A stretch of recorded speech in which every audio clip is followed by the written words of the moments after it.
झालेला आहे, घातपात जो कुठला झाला आहे त्याच्याबद्दलची माहिती आपल्याला मला द्यायची आहे. दादांचा विषय असल्यामुळे लगेचच्या लगेच मला तिथं वेळ मिळाला. आज इथं आल्यानंतर बराच वेळ त्यांनी सगळ्या घटना समजून घेतल्या. जी काय माहिती मी घेऊन गेलो होतो ती पूर्ण माहिती त्यांनी समजून घेतली आणि ती माहिती समजून घेतल्यानंतर बोलत असताना त्यांनी सांगितलं की महत्त्वाचा विषय आणि सगळ्यात महत्त्वाचा प्रश्न एवढाच आहे की FIR पोलिसांनी का नाही घेतला.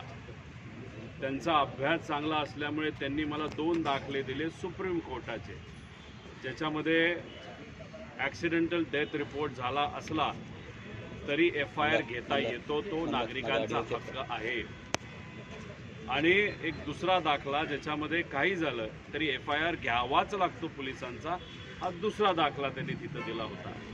त्यामुळे त्यांनी एकच प्रश्न केला की या महाराष्ट्रामध्ये एका व्यक्तीचा, एका मोठ्या नेत्याचा, महाराष्ट्राच्या देशाचा नागरिकाचा जर FIRच होत नसेल तर ही अतिशय दुर्दैवी गोष्ट आहे. त्या बाबतीत ते काय भूमिका घेतील, कसं घेतील हे आपल्याला येत्या काळामध्ये त्या ठिकाणी कळेलच. पण त्यांनी सांगितलं की दादांना मी ओळखत होतो, जवळून आम्ही काम केलेलं आहे, जेव्हा केव्हा भेटायचो आम्ही तेव्हा बोलायचो. दादा असले काय नाही तर कुणी असलं काय, पण मराठी माणसाला जर न्याय मिळत नसेल तर त्यासाठी जे काही करावं लागेल ते मी आमच्या लेवलला त्या ठिकाणी करू, एवढं त्यांना सांगितल्यानंतर आता विधिमंडळामध्ये तिथं काही आमच्या बैठका आहेत, काही लोकांनी मला वेळ दिलेली, तिथं जाऊन त्यांच्याशी मी चर्चा करणार आहे. कालपर्यंत CIDच्या चौकशीसाठी सगळे रिपोर्ट केल्यासाठी वाट पाहत आहेत. खरं तर पायलट देखील जिवंत असल्याचं सांगितलं जात आहे. कोणत्या तरी देशात असल्याचं देखील म्हटलं जात आहे. नाही बघा, जे कुठले पायलट ते विमान चालवत होते ते जिवंत आहेत असं समजून चालणार नाही. जे आधी पायलट त्यांची नियुक्ती झाली होती त्यांचं नंतर ते कॅन्सल झालं, ते आधीचे पायलट त्या ठिकाणी आहेत, त्यामुळे तो विषय तिथं राहत नाही. त्यामुळे त्या विमानामध्ये जे कोणी 5 जण होते त्याच्यामध्ये दादा होते, त्यानंतर अटेंडंट माळीताई होत्या, जाधव नावाचे जे सिक्युरिटी होते, पाठक नावाच्या को पायलट आणि कपूर नावाचे मेन पायलट, हे 5च्या 5 व्यक्ती दुर्दैवाने आज आपल्यामध्ये तिथं नाही. त्यामुळे कुणी जर सांगत असेल की ही व्यक्ती जिवंत आहे, ती व्यक्ती जिवंत, असं कुठंच काय नाही. ॲक्सिडेंट झाला का घातपात झाला याच्याबद्दलची माहिती आपल्याला त्या ठिकाणी घ्यायची आणि त्यासाठी आपण सर्वजण प्रयत्न करतोय. एक तर FIR या महाराष्ट्रामध्ये घेतलाच जात नाही, हे खरं तर दुर्दैवी गोष्ट आहे. FIR हा देणं आणि देणं हा आमचा अधिकार आहे आणि त्यांनी तो घेणं ही त्यांची ड्युटी आहे. आणि महाराष्ट्रामध्ये अशी एक गोष्ट होत असेल तर हे फार चुकीचे आहे. आणि आज राज ठाकरे साहेबांना भेटत असताना योगायोग आज मराठी दिवस त्या ठिकाणी आहे, त्यामुळे मराठी माणसासाठी राज ठाकरे साहेब आजपर्यंत लढत आलेले आहेत. आणि मग आज दादांचा मुद्दा घेऊन आपल्या पक्षाच्या माध्यमातून सुद्धा, कार्यकर्त्यांच्या मदतीने व आपण स्वतःसुद्धा या विषयाला न्याय मिळाला पाहिजे. इतरही पक्ष, नेते, सामान्य लोक, महाराष्ट्राची जनता दादांना न्याय देण्यासाठी प्रयत्न करतच आहेत, पण तुम्हीसुद्धा पाठिंबा ताकद द्यावी अशी विनंती त्यांनी केली. आणि त्यांनी मला सांगितलं विचारायचं कारण नाही, मी नक्कीच दादांबरोबर त्या ठिकाणी असणारे न्याय कसा मिळेल यासाठी मी प्रयत्न करेन.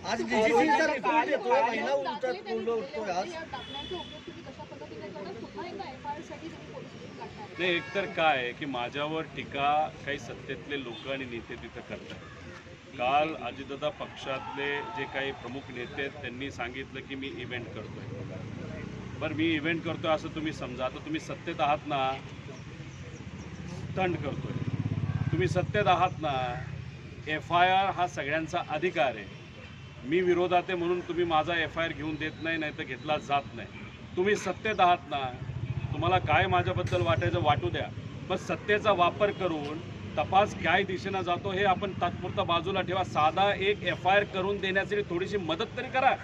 भाषणं नुसती करत चाललेलं आहात तुम्ही. इथं आम्ही सर्वजण, महाराष्ट्रातील जनता, सर्व इतर पक्षातले लोक दादांना न्याय कसा मिळतील यासाठी प्रयत्न करतायत आणि हे लोक मात्र भाषणाच्या माध्यमातून राजकीय टिप्पणी त्या ठिकाणी करत असतील. आणि दुर्दैव असं त्या भाषणामध्ये एक तर महाशय असे बोलले की म्हणजे नवीन पर्व त्या ठिकाणी सुरू झाले. अजित पर्व संपणारच नाही, कारण का लोकांच्या मनामध्ये दादांप्रती प्रेम आहे आणि ही घटना घडली त्याबाबतीत शंका आहे. त्यामुळे दादांना न्याय देण्यासाठी त्या नेत्यांना जर प्रयत्न करायचा असेल तर आज ती वेळ आहे. आज FIR घेण्यासाठी कुठेतरी प्रयत्न करा. नाही FIR का घेतला पाहिजे एक जनतेने सुद्धा समजून घेतलं पाहिजे. FIR मध्ये जे मुद्दे घेतलेले आहेत ज्यांच्याबद्दलचे आपण FIR करणार आहोत, जेव्हा हा विषय CID कडे असतो नाही तर CBI कडे जातो. FIR झाला की त्या एजन्सीला त्या विषयामध्ये इन्व्हेस्टिगेशन करावंच लागतं. त्यामुळे FIR असणं हे महत्त्वाचं आहे. तो आपला अधिकार आहे. आणि जे मुद्दे आपण घेऊन जातो त्याच्यात जर आपण इन्व्हेस्टिगेशन नाही केलं तर हे क्रिमिनल इन्व्हेस्टिगेशन. कधी जवळ जाऊ दिलं जात नव्हतं इतर नेत्यांना किंवा सामान्य कार्यकर्त्यांना. आता वहिनींशी तरी संपर्क साधू द्या, त्यांच्या जवळ जाऊ द्या किंवा त्यांच्याशी संवाद साधू द्या. त्यांचं मत आणि सगळ्यांचं मत तेच ते 4 यांच्याबद्दल त्या ठिकाणी असावं. याच्या पलीकडे दुसरं कुठलं नाही. आणि एका महिला आमदारांनी ते बोलून दाखवलं, ते एका व्हिडिओवर आलं आणि ते लोकांपर्यंत पोचलं. याच्यावरच समजून घ्या की एखाद्या नेत्याला जर आमदारांपासूनच लांब काही लोक ठेवत असतील, ते 4 लोक ठेवत असतील, तर मग बाकीच्यांचं काय. तरी दादा हे दादा असल्यामुळे त्या गोष्टी तशा होऊन देत नव्हते. पण तरी जर होत असेल तर काकींनी सुद्धा कुठंतरी सांभाळून राहिलं पाहिजे. एक पुतण्या म्हणून त्या ठिकाणी विनंती करतो. व्हिडिओ दाखवण्यात आला त्याच्यामध्ये पण अजित पवार यांची कारकीर्द दाखवण्यात आला, शरद पवार यांचा एकही फोटो दाखवला नाही. आणि दुसरी गोष्ट 2022 नंतरचे अजित पवार दाखवले. 6 वेळा मुख्यमंत्री असलेल्या माणसाची कारकीर्द दाखवताना कमी पडली. माझं एकच मत आहे की साहेबांचा फोटो दाखवला का नाही दाखवला. लोकांना माहिती आहे की साहेबांचं अजित काकांवर प्रेम होतं, अजित काकांचं साहेबांवर प्रेम होतं. आणि त्यांच्या जडणघडणीमध्ये पवार साहेबांचा काय वाटा हे दुनियाला तिथं माहिती आहे. महत्त्वाचं काय, तो व्हिडिओ बघत असताना आमच्या डोळ्यामध्ये जेव्हा पाणी आलं, पण मनामध्ये एक शंका होती आणि एक कुठंतरी खंतसुद्धा होती की अजितदादांचं काम हे 40 वर्षाचं राजकीय कारकीर्द त्यांची आहे, त्यांचं काम आहे. पण दाखवत असताना जेव्हा कॅश बॉक्सच्या पद्धतीने फक्त 2 वर्षाचाच विषय त्या ठिकाणी दाखवला, पण त्यांचं बाकीचं जे काम आहे जेव्हा 85 सालापासूनचं ते असेल तर त्याच्या आधीपासूनचं असेल, जर तुम्हाला कोऑपरेटिव्ह मुवमेंटपासून बघायचं असेल, त्या गोष्टी दाखवल्या नाही. म्हणजे दादांचं एवढं मोठं कार्य असताना सुद्धा त्या व्हिडिओच्या माध्यमातून ते छोटंसं का दाखवण्याचा प्रयत्न त्या ठिकाणी केला गेला आणि फक्त 2 वर्षाचंच तिथं का दाखवलं गेलं. म्हणजे कुठंतरी एखाद्या एजन्सीने काय केलं हे दाखवण्याचा ते प्रयत्न करत होते. कॅशबॉक्सची कुठली एजन्सी असेल का दादांनी काय केलं हे दाखवायचा प्रयत्न ते करत होते. दादांचं जर खरंच त्यांना दाखवायचं झालं असतं तर कुठंतरी तो व्हिडिओ अजून मोठा आणि अजून चांगला होऊ शकला असता. एक दादांचा फॅन म्हणून आणि एक नागरिक म्हणून मला वाटतं.